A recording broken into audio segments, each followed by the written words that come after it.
Lecture discuss किया था, आज उसी को हमने फर्दर कंटिन्यू करना है। ठीक है जी। उससे पहले बेटा हम आज छोटा सा एक रिव्यू लेते हैं। कुछ स्टूडेंट्स से मैं बेटे वो चीजें पूछना चाहूंगा जो कल हमने डिस्कस की थी। बच्चे आप हमें बताएंगे कल हमने कौन सी दो चीजें या दो फॉर्म्स पहले डिस्कस की थी टॉर्क्स की? क्लॉकवाइज मूवमेंट और एंटी क्लॉकवाइज। शाबाश बेटा। क्लॉकवाइज मूवमेंट्स क्या होती हैं? परेशान ना हो बेटे। हाँ जी बताएं। ठीक है। Clockwise movement when you know boys जी। when you tighten a nut, शाबाश। this form is called clockwise movement. Anti-clockwise movement is also losing a nut. जी। Both. A body is balanced if the clockwise movement acting on the body is balanced, is acting on the body is equal to the anti-clockwise movement. The body is balanced. बेटे clockwise को ये तो हमने एक example से बताया कि अगर हम नट को टाइट करें, बेटे उसके लिए मैंने एक डायरेक्शन बताई थी। जी बेटा कौन सी डायरेक्शन थी वो? डाउनवर्ड और अपवर्ड। जी वो फोर्सेस के लिए, टॉर्क्स के लिए बेटे मैंने बताया था। जी बेटे बताएं। जी जी बैठ जाओ बेटा बैठ। जी बेटा वो फोर्सेस जो क्लॉकवाइज डायरेक्शन में अप्लाई होंगी और क्लॉकवाइज डायरेक्शन में बॉडी को रोटेट करेंगी तो वो क्या प्रोड्यूस करेंगी? Clockwise torque. ठीक है जी। सिंपल सी बात है, हमने कल इस तरह डिस्कस किया था। फिर हमने इसके बाद बेटे एक और डेफिनेशन स्टडी की थी जिसके बारे में हमने ये कहा था कि हम कल इसको आगे फर्दर डिस्कस करेंगे। उसे हमने कहा था बेटा सेंटर ऑफ ग्रेविटी। क्या कहा था? क्या होता है बेटा सेंटर ऑफ ग्रेविटी? आप बताएंगे बेटा। where the whole body appears vertically downward is called the point of gravity. Excellent शाबाश बेटा। हमारे पास ऐसा पॉइंट किसी भी बॉडी के अंदर जिस पर हमें ऐसा लगे, वो कहता है दैट अपीयर्स, ऐसा लगता है कि तमाम बॉडी का पूरा वेट उस पॉइंट पर एक्ट करता हुआ महसूस होता है, हम उसे कहते हैं centre of gravity of body. क्या कहते हैं उसको? जी। आज बेटे हम किसी चीज को फर्दर डिटेल्स में लेके चलेंगे। हमने बेटे जब इस दुनिया के अंदर डिफरेंट ऑब्जेक्ट्स को ऑब्जर्व किया होगा तो हमें पता चलेगा कि बेटे दो तरह के ऑब्जेक्ट्स होते हैं। ऐसे ऑब्जेक्ट्स बेटा जिनको हम लोग अपनी ज्योमेट्री या मैथ्स के अंदर पहले पढ़ चुके हैं और इनके बारे में हमारे कॉन्सेप्ट्स इस फॉर्म में क्लियर है कि बेटा उन्हें हमने फॉर्म्स या शेप्स की तरह किस तरह डिस्कस करना है। उन्हें हम कहते हैं बेटा रेगुलर ऑब्जेक्ट्स। कैसे रेगुलर ऑब्जेक्ट्स? जैसे बेटे ये दोनों लेंथ्स अगर एक ऑब्जेक्ट की बराबर है और ये दोनों ऑब्जेक्ट्स की ये जो लेंथ्स है ये बराबर है, हमने इसे कहा था ये एक रेक्टेंगल बन जाती है। क्या बन जाती है ये? रेक्टेंगल। ऐसा ऑब्जेक्ट बेटे जिसको हम पहले से डिफाइन कर चुके हैं। क्या कर चुके हैं? जी। कि उसकी फॉर्म किस तरह की होगी और उसके लिए लेंथ, विड्थ, हाइट या सो ऑन जो भी चीज हम उसका सर्कल डिस्कस करें, कोई भी जो उसकी क्वांटिटी या कोई चीज आप लोग लेंथ डिस्कस कर रहे हैं या इसी से रिलेटेड कोई और चीज, तो उस वक्त अगर वो डिफाइन किया हुआ पहले से तो ऐसी शेप को बेटे हम लोग कहेंगे रेगुलर शेप या सिमेट्रिकल ऑब्जेक्ट।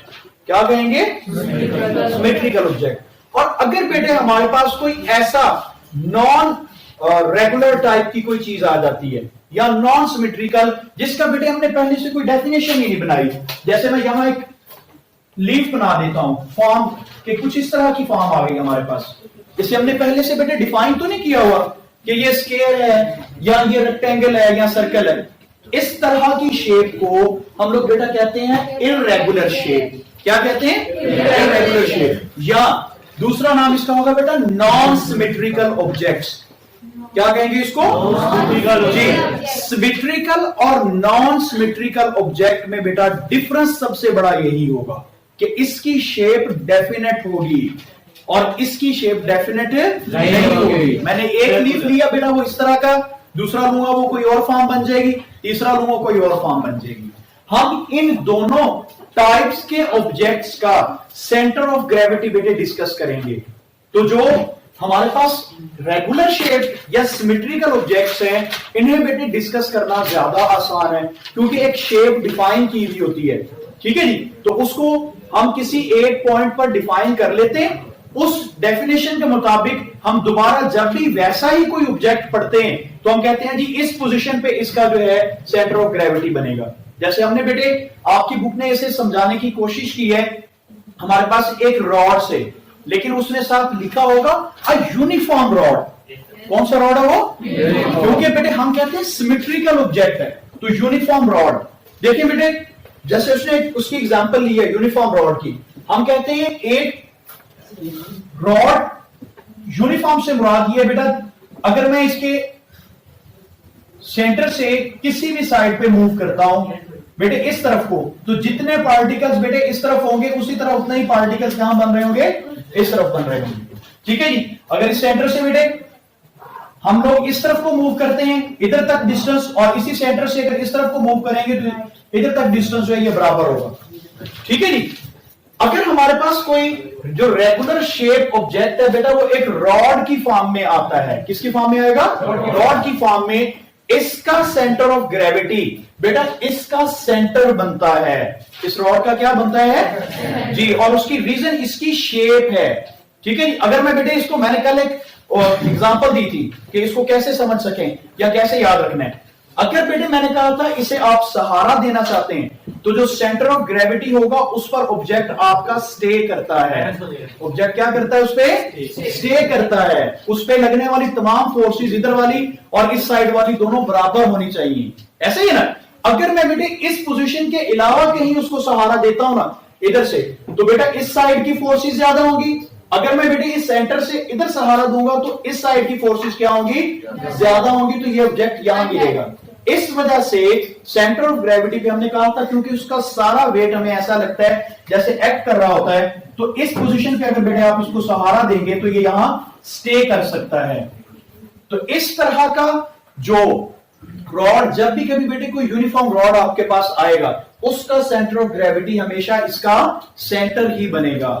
इसी तरह आप बाकी ऑब्जेक्ट्स को भी बेटा पहले से ही डिफाइन कर लेते हैं कि उनका सेंटर ऑफ ग्रेविटी कहां बनेगा। जैसे यहां देखते हैं बेटे मैंने लिखा है स्क्वायर एंड रेक्टेंगुलर शेप्स।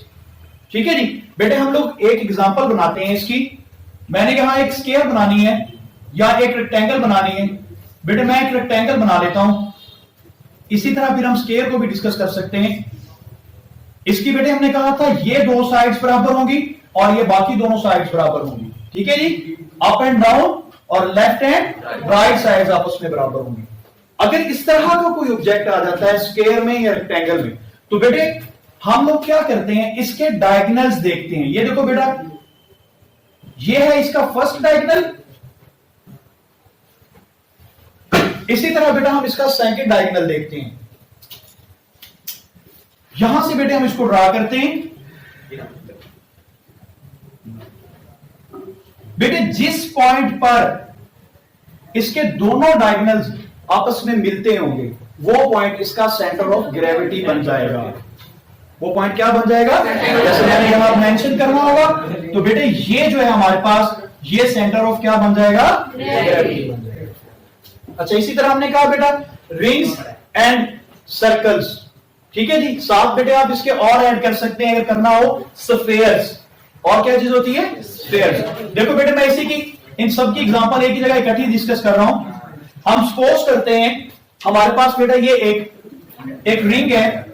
इस रिंग के लिए या बेटा जो डिस्क होगी हमारे पास या स्फीयर होगी, इन सब के लिए मैंने एक लाइन बेटा इस तरह के यहां ड्रॉ की है कि जो इसके डायमीटर के लिए इसके सेंटर से गुजर रही है। इसी तरह बेटा कॉर्ड यहां भी इसका ये डायमीटर बन रहा है। ये दोनों लाइंस परपेंडिकुलर हैं। किस तरह ये दोनों? परपेंडिकुलर। ये जो बेटा इस रिंग का सेंटर बनेगा, रिंग का क्या बनेगा? सेंटर बनेगा।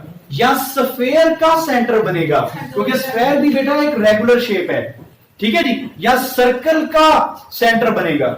ये तमाम चीजों का इन तीनों फॉर्म्स का जो सेंटर बनेगा बेटा वो जो इसका सेंटर होगा वो होगा सेंटर ऑफ ग्रेविटी।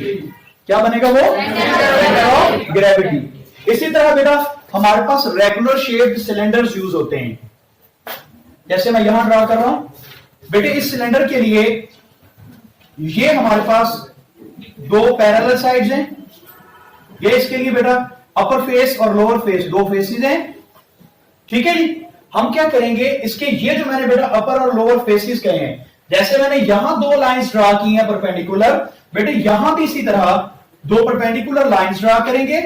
बेटे एक लाइन ये बन रही है, दूसरी लाइन यहां बनेगी। इसी तरह इसमें भी एक लाइन इस तरफ को बनेगी, दूसरी लाइन इसके परपेंडिकुलर बनेगी। बेटे जहां ये दोनों लाइंस आपस में क्रॉस कर रही हैं, इन दोनों लाइंस को हम एक दूसरे के साथ मिला देंगे। यहां से बेटे मैंने इसको मिलाना है इस नीचे वाली लाइन के साथ। तो इस वक्त ये जो सिलेंडर है, इस सिलेंडर का ये जो लाइन जो इसमें से बेटा ब्लू मैंने बताई ये पास कर रही है, इसका जो सेंटर होगा, इसका क्या होगा, सेंटर होगा। बेटा ये सेंटर इसका सेंटर ऑफ ग्रेविटी कहलाएगा। ठीक है जी। इसी तरह बेटा मैंने लास्ट एक रेगुलर शेप लिखी है, ट्रायंगुलर शेप्स। कौन सी फॉर्म है, बेटे जब हम किसी ट्रायंगल को पढ़ते हैं तो हम उसके साथ जो उसके ट्रायंगल का पहले तो मीनिंग ट्रायंगल, तीन एंगल, कितने एंगल होने, तीन एंगल। हर एंगल का बेटे जो मीडियन होता है, क्या होता है, मीडियन होता है। उन मीडियंस को अगर हम मिलाएं, देखिए बेटे मैं यहां ड्रॉ कर रहा हूं, सपोज ये मेरे पास बेटा फॉर्म बन रही है। ठीक है जी। एक एंगल बेटे यहां बनेगा, दूसरा इधर बनेगा, और तीसरा एंगल हमारे पास इस जगह पे बनेगा। ठीक है जी। हम तीनों एंगल्स के मीडियन ड्रा करेंगे। देखो बेटे इस पोजीशन से मीडियन मैंने बनाना है, इसी तरह इस पोजीशन से बेटे मीडियन बनाना है, और इसी तरह सेम इस पोजीशन से बेटे हमने मीडियन बनाना है। जहां ये तीनों मीडियंस बेटा आपस में मीट कर रहे होते हैं, वो इस ट्रायंगुलर शेप का या इस ट्रायंगल का सेंटर ऑफ ग्रेविटी बन जाता है। ठीक है जी। तो बेटा जब भी रेगुलर शेप्स आएंगी, इस तरह पहले हम शेप को डिफाइन करेंगे, फिर उस शेप की डेफिनेशन से बेटा हम उसका सेंटर ऑफ ग्रेविटी जो है वो निकाल लेंगे। ठीक है जी। इसी तरह जब बेटा हम नॉन रेगुलर या इररेगुलर शेप वाली फॉर्म में आ जाते हैं, अब हमारे पास हमारा जो टास्क है वो थोड़ा सा कॉम्प्लेक्स हो गया, क्योंकि बेटा इसकी तरह रेगुलर शेप तो नहीं है, हम इसे इस तरह अरेंजमेंट में तो पढ़ नहीं सकते। तो फिर क्या करें, इसके लिए बेटे हम यूज करते हैं, मैंने एग्जांपल दी हुई है, जैसे एक थिन लैमिना आप यूज करते हैं या लीफ करते हैं, हम बेटा उसके लिए एग्जांपल पढ़ते हैं एक प्लम लाइन का यूज। किसका यूज है ये, प्लम लाइन का यूज। बेटा प्लम लाइन देखा आप लोगों में से किसी ने, नहीं देखा? बेटे जो मैसन्स काम करते हैं, मैसन्स काम करते हैं, उनके पास एक हैवी वेट होता है जिसके साथ एक स्ट्रिंग होती है। ठीक है जी। जब बेटा उन्होंने किसी वॉल की जो पैमाइश या मेजरमेंट देखनी होती है कि ये सीधी है या नहीं, तो बेटे वो उसको वॉल के ऊपर ऐसे रखते हैं, और वहां से फिर वो जिस शेप को ठीक करना चाहते हैं नीचे ठीक करेंगे, फिर उसको वहां से उठा लेंगे। वो बेटा जो नीचे वाला उसका हैवी वेट है, क्या चीज है वो, ये ब्रास का या लेड का किसी ऐसे हैवी मेटल का बना हुआ होता है कि जो बेटा इस स्ट्रिंग को यहां सीधा रख सके, इसमें टेंशन की फोर्स दे सके। ठीक है जी। हम इस प्लम लाइन का ही यूज करते हैं इस जगह पे बेटा किसी भी इररेगुलर शेप ऑब्जेक्ट का सेंटर ऑफ ग्रेविटी फाइंड करने के लिए। ठीक है जी। कैसे यूज करते हैं बेटा, इसके लिए हमारे पास एक एक्सपेरिमेंट हम करेंगे, उस एक्सपेरिमेंट में हम लोग इसको देखेंगे। जैसे मैंने बेटा यही शेप ली है, इसी शेप से ही हम इसको पढ़ते हैं। मेरे पास इसमें जो बेटा इसके कॉर्नर्स वाली साइड्स तो नहीं बन रही, लेकिन इसमें कुछ विजिबल पार्ट्स बन रहे हैं, 1 2 3, और ये कौन सा है, 4th पार्ट। हम क्या करेंगे, जिस इस इररेगुलर शेप ऑब्जेक्ट का सेंटर ऑफ ग्रेविटी फाइंड करना होगा बेटा, उसमें हम उसके कॉर्नर्स पे बिल्कुल स्मॉल होल्स बनाएंगे हर साइड पे। बेटे यहां भी, इस साइड भी, और बाकी दोनों पॉइंट्स भी, जहां से बेटे हम इसको हैंग कर सकें। क्या कर सकें, जितने ज्यादा पॉइंट्स आप बनाएंगे बेटा उतनी एक्यूरेसी ज्यादा होगी। मैं चाहूं तो इधर से भी बना सकता हूं, ठीक है जी, इधर से भी बना ले बेटे। ये हमने पॉइंट्स बना लिए। हम क्या करेंगे, एक वॉल के अंदर बेटे एक नेल लगाएंगे। क्या लगाएंगे, एक नेल लगाएंगे। जैसे यहां देखें बेटे, मैंने यहां कहा जी मैंने इस साइड पे फर्ज करें मैंने एक नेल लगा ली है। ठीक है जी बॉयज, क्या बात है बेटे, जी बेटे मैं नो, यहां मैं फर्ज कर रहा हूं मैंने एक नेल लगा ली है, ठीक है जी बेटे। इस नेल के साथ यहां देखो बेटे, इधर हमने इसको नेल को यहां लगाया इस वॉल के अंदर।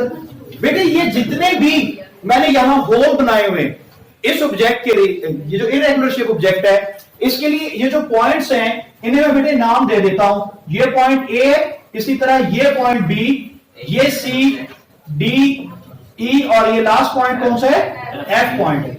हम क्या करेंगे बेटे, इस ऑब्जेक्ट को जो ए पॉइंट है सबसे पहले इस नेल के साथ लाके यहां से गुजारेंगे और उसे हैंग कर देंगे। क्या कर देंगे, हैंग करने के बाद बेटा ये जरूर देखना है कि ये जो हमारे पास ऑब्जेक्ट है ये फ्रीली मूव कर सकता हो, कहीं इसको हमने बाउंड तो नहीं किया हुआ, ठीक है जी।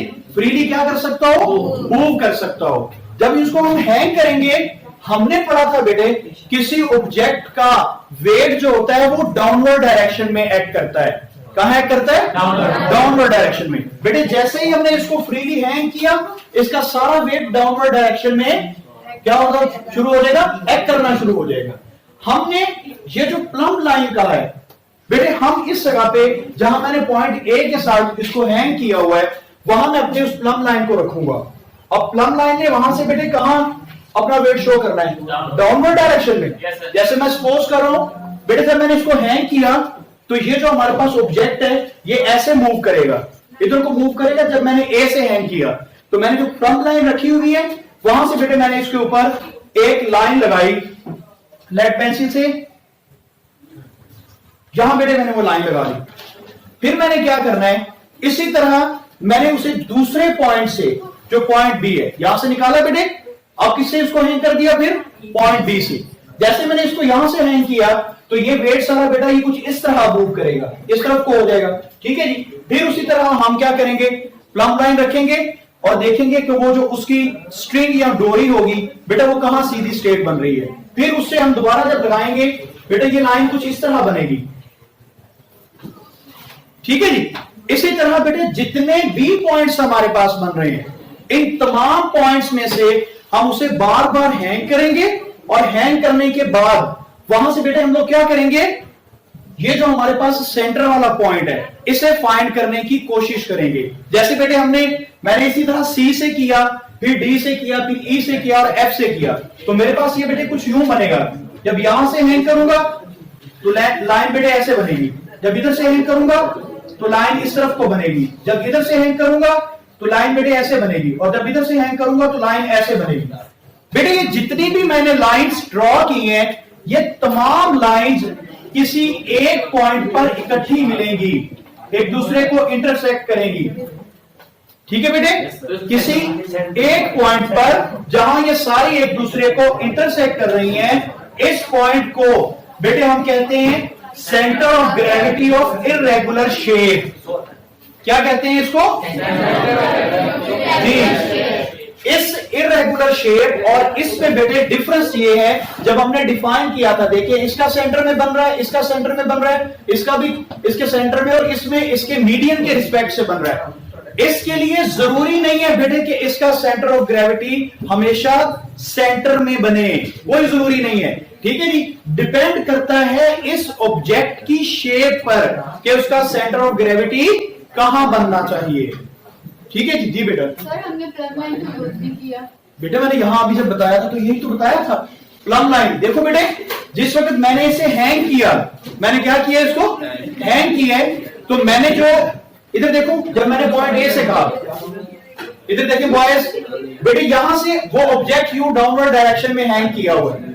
हमने बेटे ये जो लाइन लगाई है डॉटेड लाइन, ये किस चीज की मदद से लगाई है, मैंने यहां पे प्लम लाइन को रखा, plum line you downward direction में, उसका जो लट्टू सा बना हुआ है वो डाउनवर्ड डायरेक्शन में उसका वेट है, लट्टू कहते हैं ना उसको, ठीक है। वो बेटे यहाँ डाउनवर्ड डायरेक्शन में उसका वेट एक्ट करेगा ना, तो आपने रख के वो जहां से वो लाइन उसकी वो स्ट्रिंग गुजर रही है उसके साथ बेटे वो लाइन लगाई है ये वाली, ठीक है जी।